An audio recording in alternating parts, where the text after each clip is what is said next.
pillar of the clouds of glory that accompanied Israel in the wilderness, from a Jewish perspective, actually formed a sukkah over them. God formed a sukkah, a tabernacle over the people with his clouds of glory.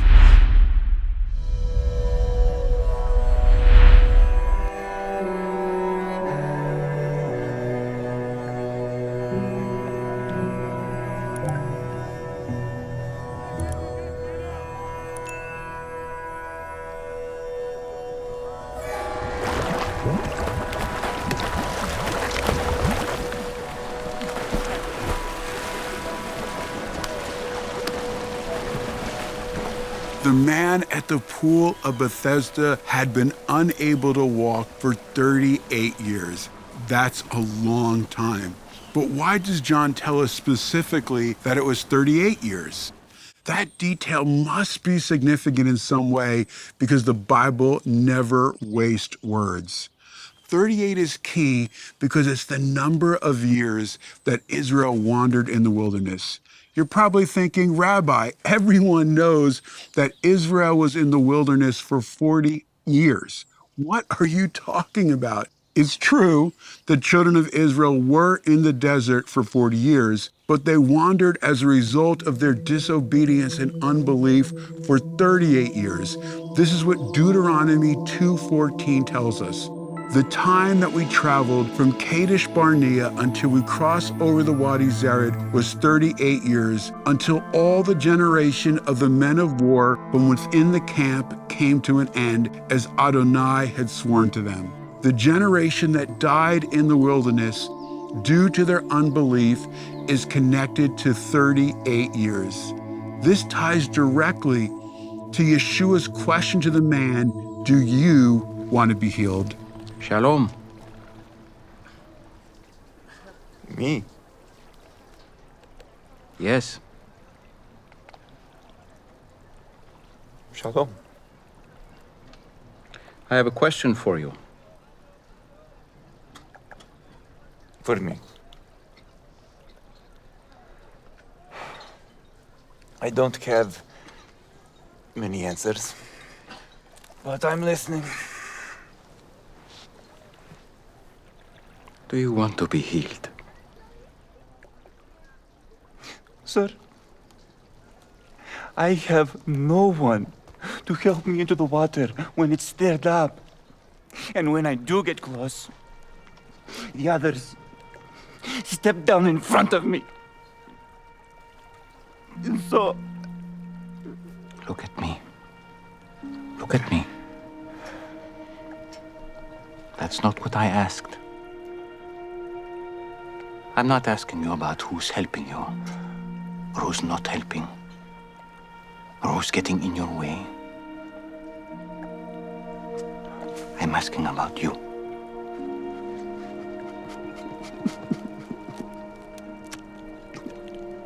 I've tried. For a long time, I know. And you don't want false hope again, I understand. But this pool, it has nothing for you. It means nothing. And you know it. You don't need this pool. You only need me.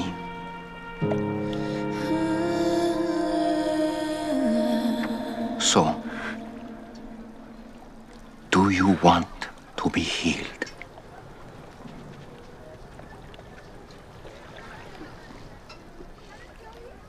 So let's go. Get up, pick up your mat, and walk.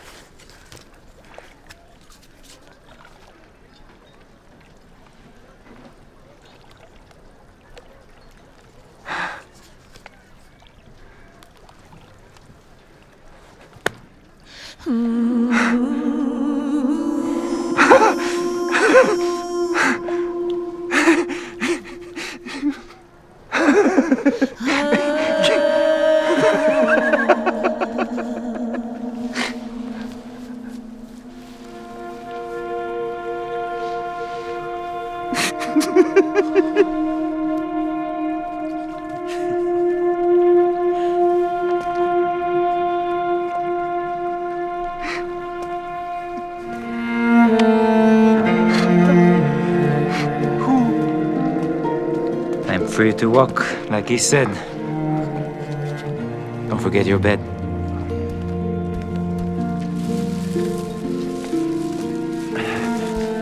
Why does this matter?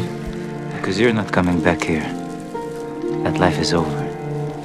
Everything changes now.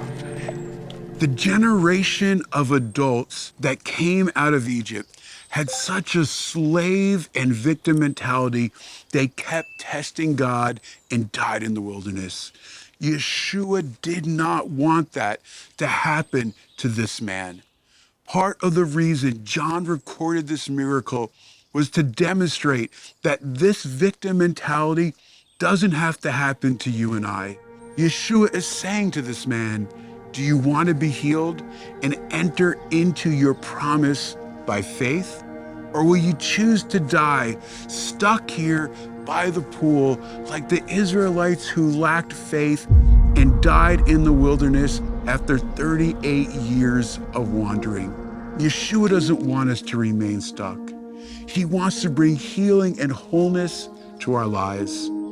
This doesn't always mean physical healing, as in this case, but often spiritual, emotional, and relational healing.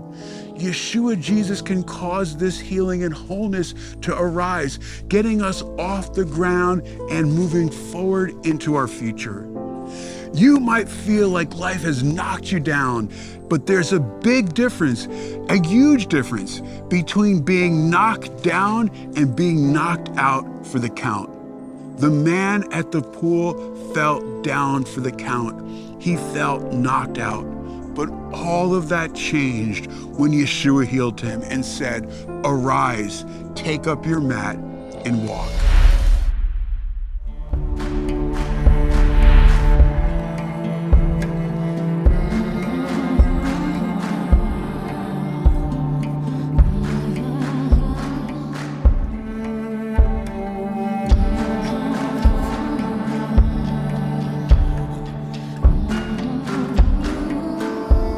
Sukkot, the Feast of Tabernacles, is known as Zaman Simchatenu, the time of rejoicing.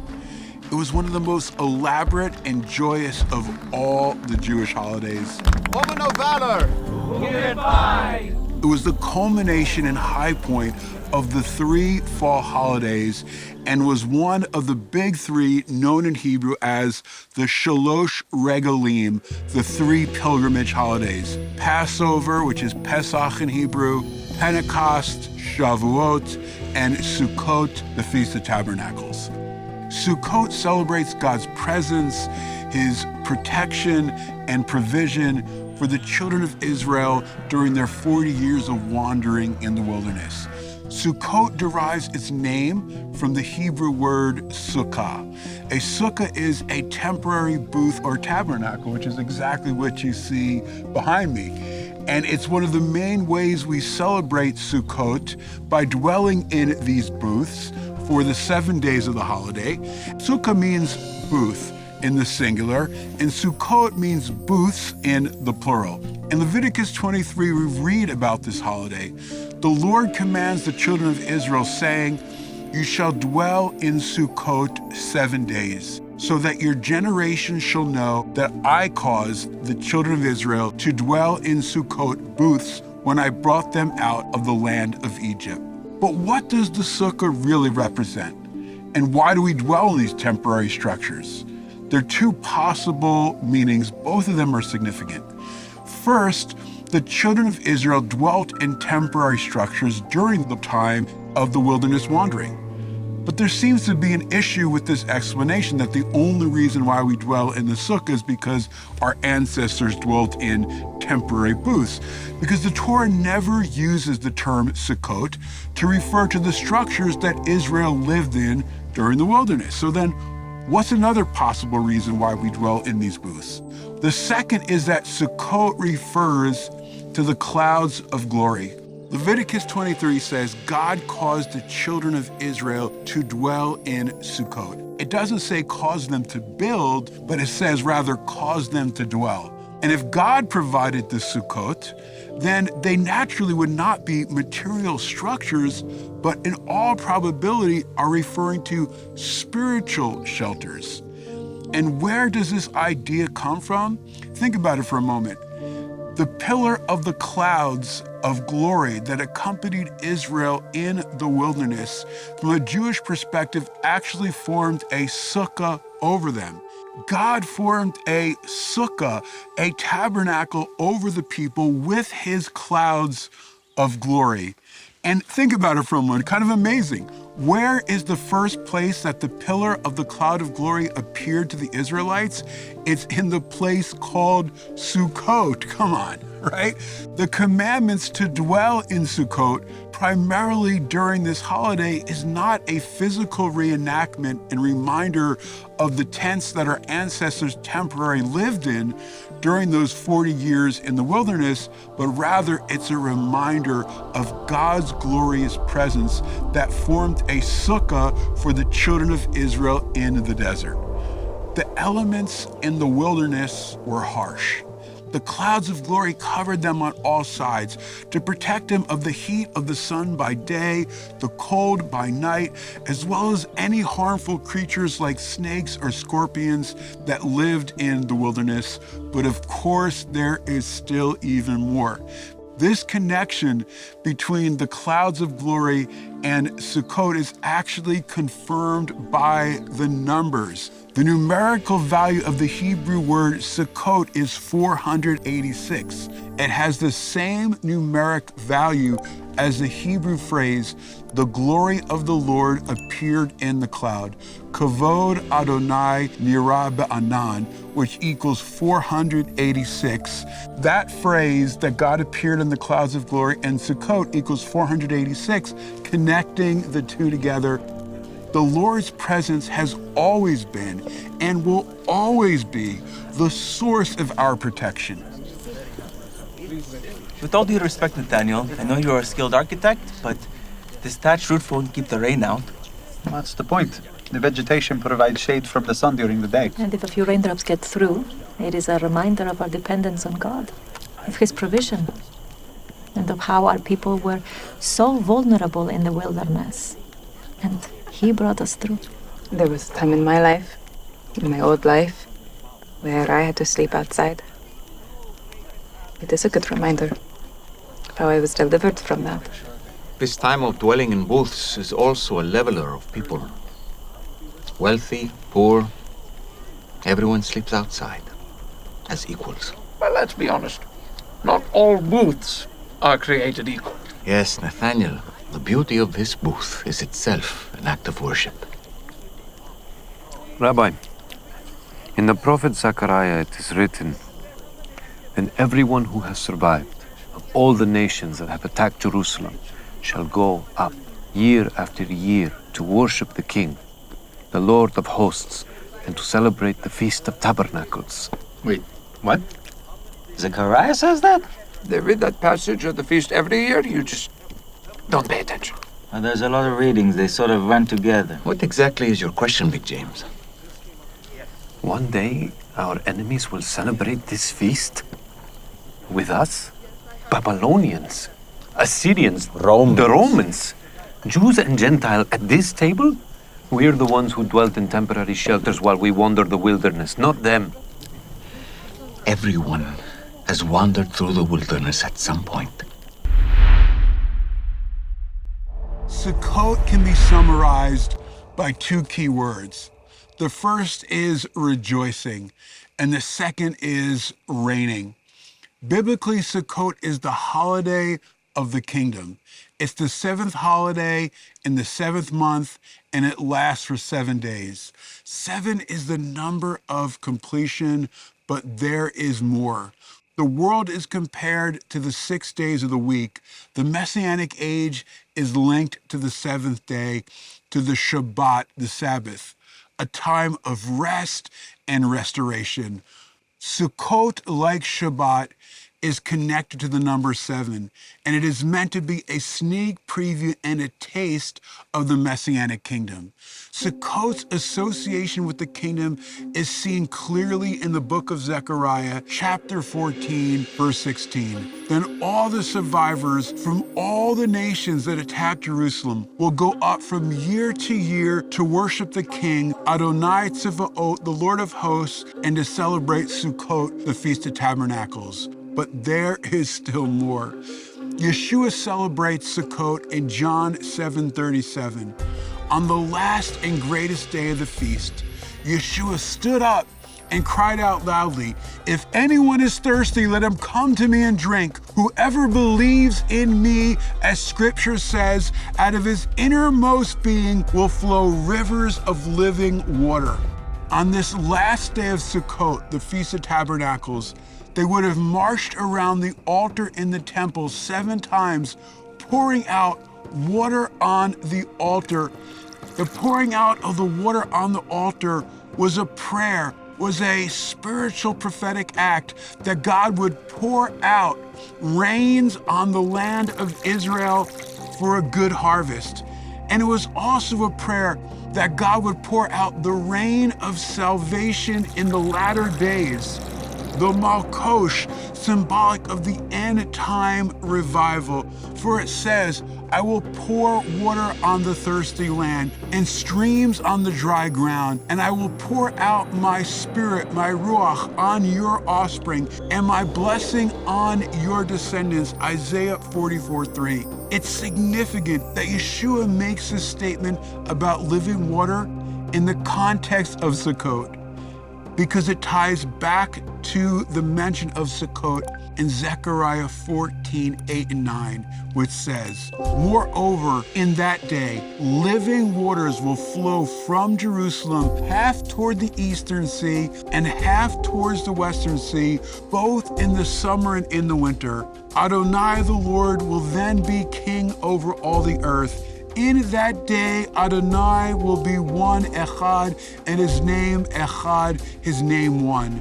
Sukkot is associated with the living water as well as God's kingship over all the earth. Wow!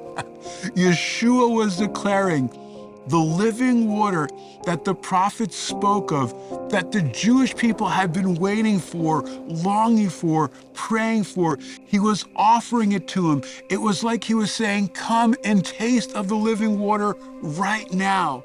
So we see in John 7, Yeshua offers living water to the Jewish people. And in John 4, he offers living water to the Samaritan woman at the well, who was a Gentile. I say, if you knew who I am, you'd be asking me for a drink. Really? And I would give you living water. Yeshua offered living water to both Jews and Gentiles, and he offers it to anyone who believes. He wants to quench your spiritual thirst. By pouring out his Spirit on your life, he wants to pour out the water of his Spirit on you so that you might be renewed and be refreshed. In the Messianic kingdom, all the nations will join the Jewish people in the new Jerusalem to worship the Lord Yeshua. Sukkot is also about unity. It's about the unity of Jew and Gentile coming together. It's about Israel and the nations. In Sukkot, that is mentioned in Zechariah 14, we find the ultimate fulfillment of Yeshua's prayer, which he prays for unity in John 17. In that prayer, Yeshua prays, "I pray not only on behalf of these only, but also for all those who will believe in me through their message, that they will be one." These refers to the Jewish people. Those refers to the Gentiles. When these and those join together, Jew and Gentile in Messiah, this will lead to revival. And as it says in John 17, then they will be perfected in unity, and the world will know the Father sent me. Ultimately, Sukkot points to the fulfillment of John 17, which will occur when Yeshua establishes the kingdom. all of us should desire for that day to come, for his kingdom to be established. But as we wait, Yeshua wants to pour out his salvation on you. He wants to pour out his spirit on you. He wants you to live out of the overflow. He wants to pour out his blessings on your life. He doesn't want you to live from a dry and parched place. He wants you to be saturated with his presence, with his goodness and his blessing. This is the living water he offers and promises to each and every one of us who believes. Hey, I'm Mati Shoshani, and thank you for watching the TBN Israel YouTube channel. We hope this video gave you greater understanding of Israel and her people. If you haven't already, subscribe to our channel and hit the notification bell so you never miss a video. We'd love to hear from you, so be sure to share what you've learned and ask your questions and comments below. And invite your friends to join the conversation.